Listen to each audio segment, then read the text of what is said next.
Scooter യാത്രക്കാരനെ രക്ഷിക്കുന്നതിനിടെ നിയന്ത്രണം വിട്ട tourist bus petrol പമ്പിലേക്ക് ഇടിച്ചു കയറി 25 പേർക്കോളം പരിക്ക്. കാലടിയിൽ നിന്നുള്ള വിവാഹ സംഘം സഞ്ചരിച്ച tourist bus Kakkur Indian oil പമ്പിലേക്ക് ഇടിച്ചു കയറി മറിയുകയായിരുന്നു. കൂത്താട്ടുകുളം ഭാഗത്തേക്ക് പോകുകയായിരുന്ന ബസിന്റെ മുന്നിൽ സഞ്ചരിച്ചിരുന്ന സ്കൂട്ടർ വലതുവശത്തെ പമ്പിലേക്ക് തിരിഞ്ഞു. ഇവരെ രക്ഷിക്കാൻ ശ്രമിക്കുന്നതിനിടെയാണ് പമ്പിന്റെ ഇരുമ്പ് തൂണിൽ ഇടിച്ച് ബസ് മറിഞ്ഞത്.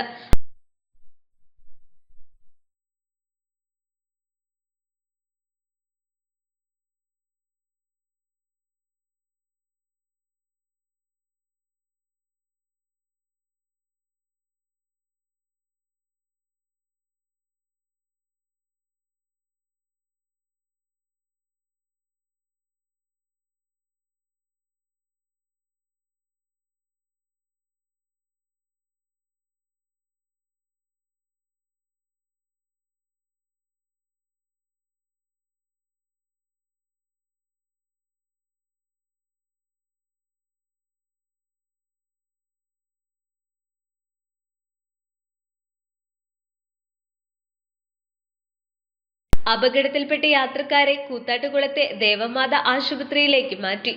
കൂത്താട്ടുകുളത്ത് നിന്നുള്ള ഫയർഫോഴ്സ് സംഘവും പോലീസും നാട്ടുകാരും രക്ഷാപ്രവർത്തനം നടത്തി.